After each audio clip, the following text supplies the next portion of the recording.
Welcome back to CBC News Network this Saturday morning. Drag performers in Canada and the United States say they face increasing intimidation from far-right groups. In one of the latest examples, neo-Nazi protesters targeted an event in Florida.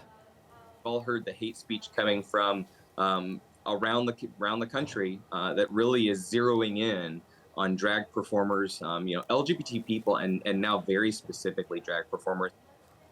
The protesters gathered outside a club where a drag charity event was taking place last Saturday in the community of Lakeland. They also projected obscene messages against the wall of the club. The protest was one of several reported at drag events in at least 4 U.S. states last weekend. And there have been similar issues here in this country as well. So for more on this story, we're joined now by 2 drag performers. Crystal Quartz is a drag performer from Guelph, Ontario. Good morning to you. Good morning. How are you? I'm doing very well. And Mama Ashley Rose is a drag performer from Lakeland, Florida. Good morning to you. Good morning. Thank you for having me. Yeah, thank you both for being with us this morning. Mama, I'd like to start with you if I could, just because you were the one that was a part of the organizing of that event in Florida. Can you tell us a little bit more about what happened there at that event?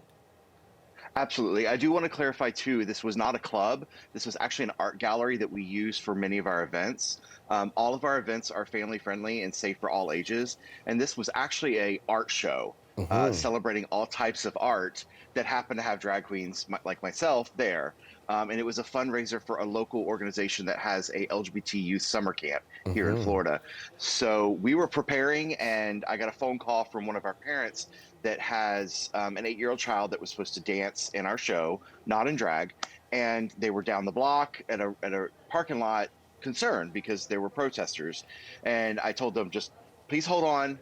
Let's find out what's going on. And as I hung up with them, somebody came in and said the police department was there to speak to me, that there were Nazis outside protesting, which immediately I didn't even know what to do except go into, protection mode, because I have children, I have families here, trying to raise money for a good cause, as we've done for many years. And after 7 years of doing this was the first time we'd ever had this experience.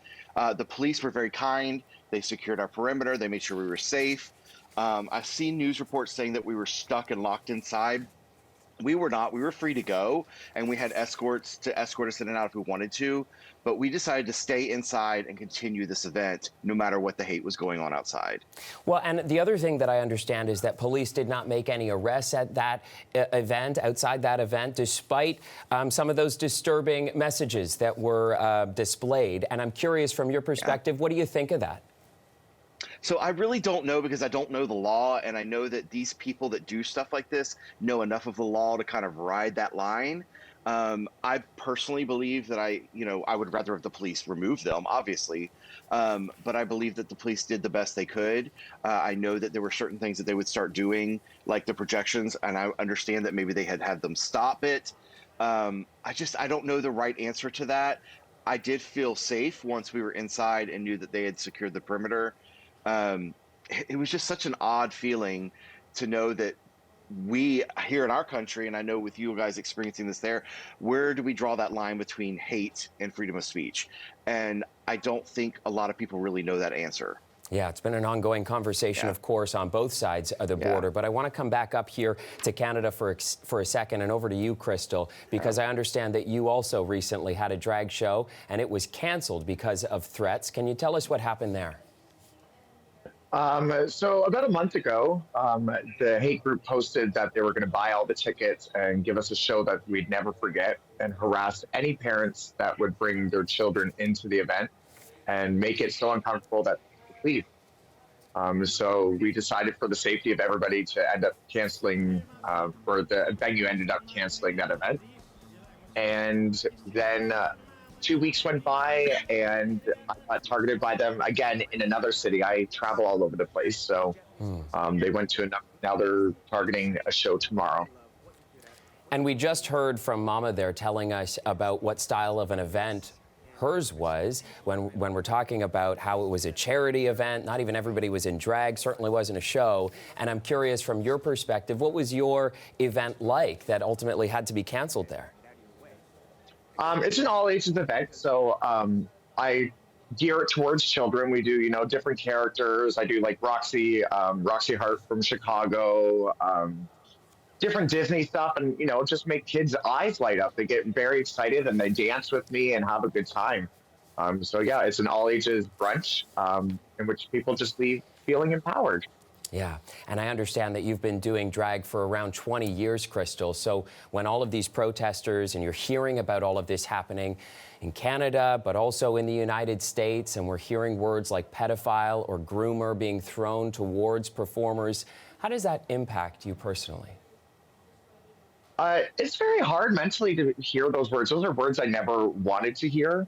And like, it's definitely nothing to do with that. I had parents reach out to me and ask me to create these events, and the businesses are asking me to create these events, and I'm just doing my job. That's all. I just want to go out there and make people happy and feel inclusive. And if you want to bring your kids, I'll make sure the numbers I do are kids friendly, right? Mm-hmm. Now, Mama, legislatively, there has been a lot of action on queer issues in the United States recently. Nationally, we're obviously talking about the Respect for Marriage Act passing both the House and the Senate. And then yet on the state side, there have been, several anti-LGBTQ laws in particular states. And I'm curious, what connection do you see between what's playing out on the political stage and what you're seeing at protests at drag shows? Especially being in Florida right now, we're seeing this very dearly. I run an organization called Rose Dynasty Foundation, and we mentor LGBTQ plus youth and families, along with doing all these fundraisers for local charities. And I hear constantly from these kids the fear that this is instilling in them. And what I believe has happened is we have opened a door for a voice of hate.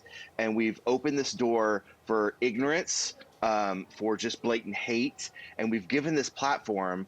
And as I told the police officers, I didn't think even these Nazis were the ones that were going to cause harm.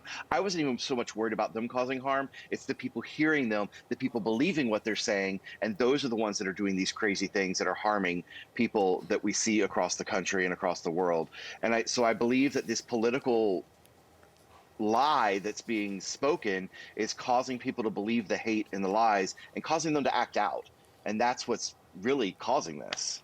Crystal, one of the things that you have mentioned in the media that's really stuck with me is that we here in Canada are only 2 seconds away from what we're seeing in the United States. Can you explain to me a little bit more about what you mean by that? Well, in the States, what I'm seeing is they're showing up with guns, as well as, we had the Colorado Springs episode there where a bunch of people lost their life. They also had it at Pulse nightclub. And, it only takes one person to snap at one of these events and end some lives. And it's kind of scary with all the threats that are being called right now. And Mama, I understand that you actually have some people that you know who are a part of Pulse. How does it feel when you hear about this kind of stuff that's happening, given everything that you and your community have been through? It's scary. That was one of the first thoughts that we get when we experience what we experienced Saturday is like, are we next? Is something like this next to happen? And when I spend our life dedicating to provide a safe space for children and families, my first fear is, why should these children have to worry about this? Why should these children have to be scared? Why should we as adults have to be scared that the children may see this next thing happen like this? And people like these are saying they're protecting the children when they're the ones causing more harm for and to the children than we ever would. Well, and what's so interesting about all of this is that, generally speaking, drag is certainly having a cultural moment right now. We're seeing shows like RuPaul's Drag Race picking up so much steam, drag performer Shangela recently performing and getting quite far in Dancing with the Stars, not to mention, of course, all of the attention and popularity around local drag events. So I'm curious, Mama, how much do you attribute this backlash to the growing popularity of the art form? I don't even know if it's because of the growing popularity. I just think it's because of the atmosphere that we've created politically in this country and religiously in this country to bring fear and instill control and manipulation over the people. Drag has been around forever, really, in some form or fashion. I don't think it's because of that, because if anything, for the most part, especially with the situation with Shangela and, the TV show We're Here with the other RuPaul girls, it's bringing light of positivity. So I think almost that's helped in a positive aspect of saying, we're good people. We're here. We're not going anywhere. We're providing a safe space. We're just trying to live and exist and make people feel loved. That is a great message, and it's also difficult to hear that performers like Crystal, I know that you're going to have a stepped-up security presence at your events going forward. So certainly it speaks to the threats that you both are facing, but I appreciate the fact that you have come on the program this morning to tell us more about what you're dealing with, and hopefully it's going to change some hearts and minds across this country as they listen to your stories. I appreciate your vulnerability. Thank you so much for having us. Thank you for being here. And Mama Ashley Rose is a drag performer in Lakeland, Florida. Crystal Quartz is a drag performer based in Guelph, Ontario. And you are watching CBC News Network. We're back in a moment.